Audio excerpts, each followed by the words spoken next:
One of our greatest singing talents, or at least he was, George Michael is waking up in Pentonville prison after receiving an 8-week jail sentence for driving under the influence of drugs. From singing sensation to shamed star in the spotlight, George Michael's fall from grace began 12 years ago when he was arrested in a Beverly Hills public toilet for engaging in a lewd act. He was sentenced to community service and based the video for his single Outside on the episode. Over the past decade, George has been arrested for possessing Class A and C drugs and was banned from driving for 2 years after pleading guilty to driving while unfit through drugs. I fully accept responsibility for. Then, in July this year, the singer was arrested after driving into the front of a photographic store. In court, he pleaded guilty to driving under the influence of drugs and possessing cannabis. Yesterday, George was fined, given a 5-year ban, and last night began his time behind bars. Well, joining us now is music journalist Neil McCormick, psychologist Emma Kenny, and in Manchester, lawyer Nick Freeman. And thank you all for being here today. Nick, you're in Manchester. Can you hear us? All right. Yes, I can hear you. Thank you. Thank you for joining us today. I want to come to you first of all, and just talk about the sentencing here, because from the government we've been hearing that short sentencing doesn't work. This is something that they're going to try and cut down or get rid of. And yet, here we are seeing this happening to George Michael yesterday. So what's your thoughts on that? Well, I think it was a heavy-handed sentence. I don't think all the other avenues had been properly explored. George Michael accepts that he has a serious drug problem, and certainly serving 4 weeks in custody is not going to assist him in solving that problem. Ironically, he will have access to drugs inside. What he needs is help. At the moment, he's only got, and it's important to remember, one previous conviction, which was about 3 years ago for a similar offence. I'm very surprised that he was sentenced to an immediate custodial sentence. We've heard Ken Clarke recently advocating against short immediate custodial sentences. They cost the taxpayer a massive amount of money, and certainly in cases such as George Michael's, they don't work. Unless you sort out his problem, he will continue to pose a threat to society, whether it be on the roads or just generally. He's got to want to I don't think the sentence actually has any remedial effect at all. He's got to want to sort out his problem, though, hasn't he? I'm sorry? He's got to want to sort out his problem. He's had ample opportunity to do so. He has, but when one looks at sentencing, the courts tend to explore all the avenues and as a last resort decide he needs to go to prison because this is such a serious offence and there's no other way of dealing with it. That time hasn't come. He's had one conviction, as I said, and in relation to that conviction, he received a community service order, which he completed. 3.5 years later, he offends again. What I was suggesting possibly is a suspended sentence coupled with a probation order with stringent conditions to try and assist him with this problem. Well, the thing is, at the end of the day, if we don't remove the problem, he will continue to pose a risk. So what is the point in sending him to prison? What message does that send? How does it help anybody? I think it probably sends the message that if you're a celebrity, you can't get away with it. If he was sort of ordinary Joe, he might have been sent down some time ago. Let's go through the previous. Let's go through the previous here. Totally wrong. Well, let's go. This is a guy that has previous. So you say He's yes. got one previous. We admit he's certainly been stopped a number of times and has crashed his car quite a lot of times. So he may not have been prosecuted, but he's certainly a rubbish driver. So May 2004, smashes through the barriers of the A20 in North Acton, writing off his BMW convertible. Didn't face any charges, of course. February 2006. That would suggest he wasn't at fault. February 2006, found slumped at the wheel of his car in Hyde Park Corner. Caution for possession of cannabis. There's a caution. So we can't blame that on anyone else. April 2006, hits 3 parked cars whilst trying to manoeuvre his Range Rover out of a parking space, admits to being a terrible driver, crashes into a bollard near his home after falling asleep at the wheel in May 2006. October 2006, found slumped over the wheel of his car, blocked an intersection. May 2007, pleads guilty to driving whilst unfit through drugs and banned from driving for 2 years, sentenced to 100 hours community service. That's the one you were referring to. September 2008, caution. Again, caution for possession of Class A, which included crack cocaine and Class C drugs. August 2009, involved in a late-night crash with a lorry on the A34 near Reading in Berkshire. Releases a statement saying that he was stone-cold sober at the time. The list goes on. So it looks like this is pointing towards someone who could eventually run somebody over. I agree with you, but what's interesting about all that is he's only appeared in court on one previous occasion. So all the other matters have either been dealt with by way of a caution, which isn't a conviction, or alternatively, they've not resulted in a caution or a charge. And as you say, So there has been a court, leniency in the past, which I think everybody accepted. There was a leniency, but there comes a point where somebody surely has got to run out of patience and say, you know, if you are out of control of a motor vehicle, whether you're a celebrity or not, you are a danger to the public. I agree. The celebrity issue should be a complete irrelevance. He should be treated in exactly the same way as Joe Bloggs, and I'm not sure in this instance he has. There shouldn't be one rule for one and one rule for another. Because he's in the public eye, he shouldn't be made an example of. And what I'm saying is, he's only received one lot of court sentences. That was community service. And I think the court should explore all the other avenues before deciding that immediate custody is the only last resort. And that time hasn't come yet. Emma, do you think that this is the right sort of argument? He's being treated unfairly here. That was way too harsh. He should never have gone to prison. This is a man who needs help, not a prison sentence. I mean, I do agree that prison maybe isn't the best form of treatment, but at the same time he has made huge errors in the past and there has to be some reparation.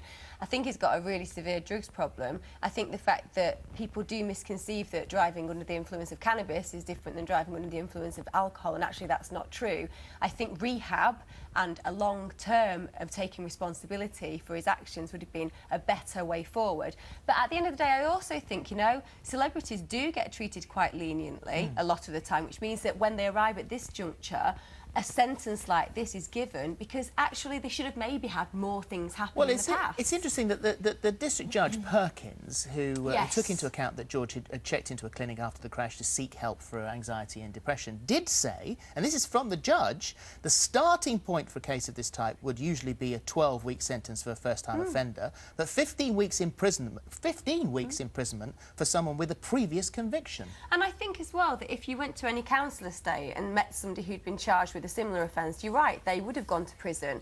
I suppose the issue is thinking about the long-term implications. Will it make a difference? And I guess that within prison system, it's different. But do you not think it will give him the kick up the backside he just might need? I would love to think it would give him a kick up the backside. Because he's got all the money and support to put himself through rehab, if that's what he wanted to. He's had years to be able to do that. And that's the core problem. And he hasn't done it. Because the point is that for some celebrities who have access to everything, a million people around them who say that they're OK, they actually start to believe that in spite of their behaviour, because they're not going to fall off the radar and end up on the streets because of their financial backup, they have a different sense of invincibility. Well, you call this paradise syndrome, yeah, where you have everything, so actually your actions don't have to fit into normal conventional society. The truth is, if this was anybody else, just like Philip was saying, you would be in an awful situation. You'd have lost your job, your career would be down the pan full stop, and there would be no rising up above it on the whole. For him, he'll come out of prison, he has access to all the things he had before. Unless he's willing to personally take responsibility for his fragile behaviour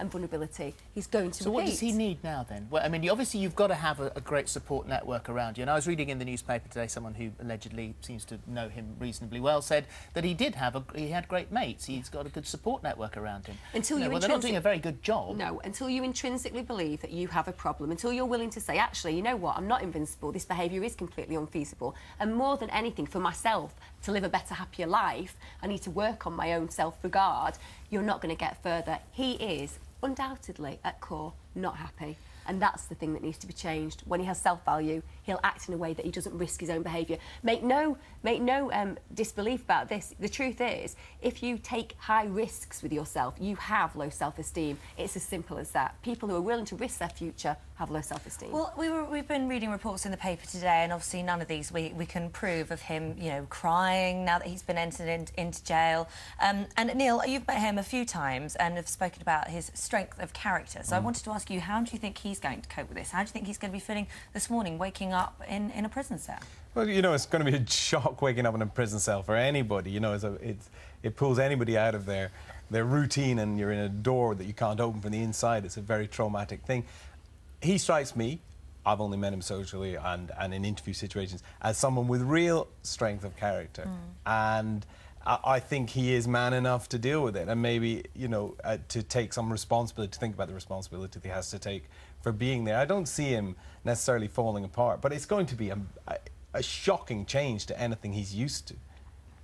because, you know, Do you think normally it's he's shock waking enough? up in a Do you think luxury it's- hotel. Sure, but do you think it's a shock enough that when he, you know, I think they're talking that in 4 weeks he could possibly be released.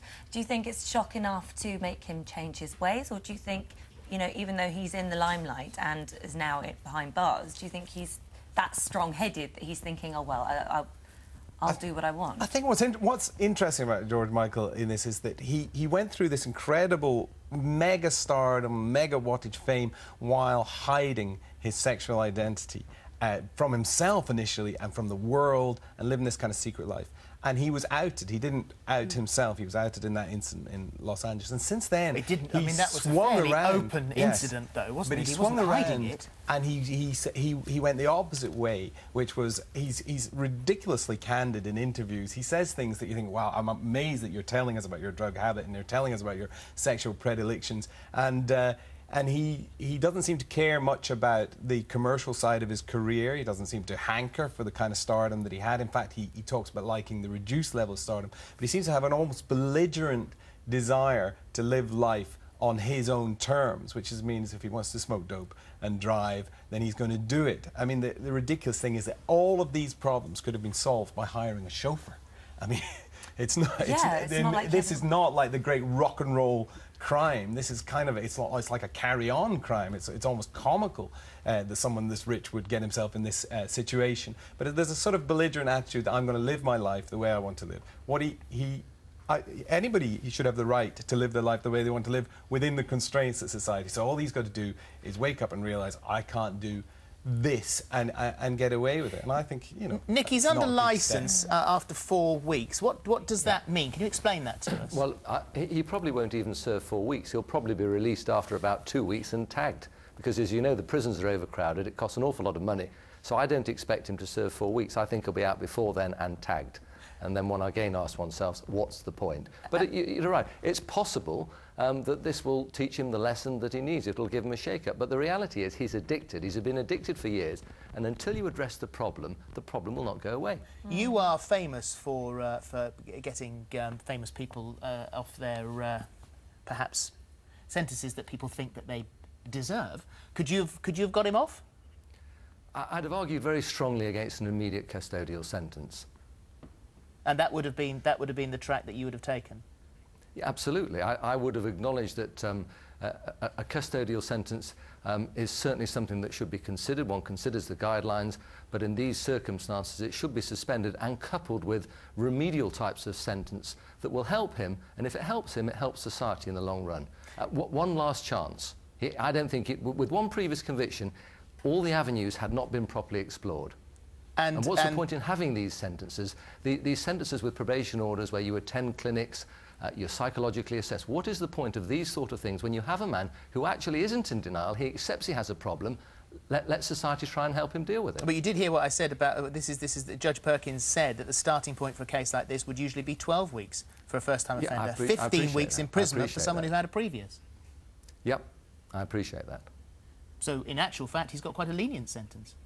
Well, I don't think it was the right sentence in this case, but obviously that's no disrespect to Judge Perkins. All right. Thank you very much indeed. Thank you all. Thank you. Very much indeed. That's a great shame because for those of us who've met George, I mean, he's a nice bloke. He's an intelligent, bright he seems guy. quite self-aware. Yeah. And he comes across self-aware in interviews, doesn't he? But that's the biggest disguise, isn't it? To look like you know what you're on about and say that your life's OK, but actually live it in a completely different way. And the reality is functional people can be dysfunctional in their habits.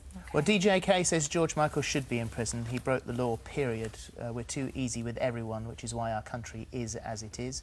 We need to make our minds up. Celebrities are meant to be role models, so are held in high regard. Why then judge them normally? There we are. I mean, we'll get loads of comments, of course, in the Hub a little bit later. Thank you very much indeed for those in anticipation, and thanks all very much indeed for coming along. Thank you. Right, our prize package to put a smile on your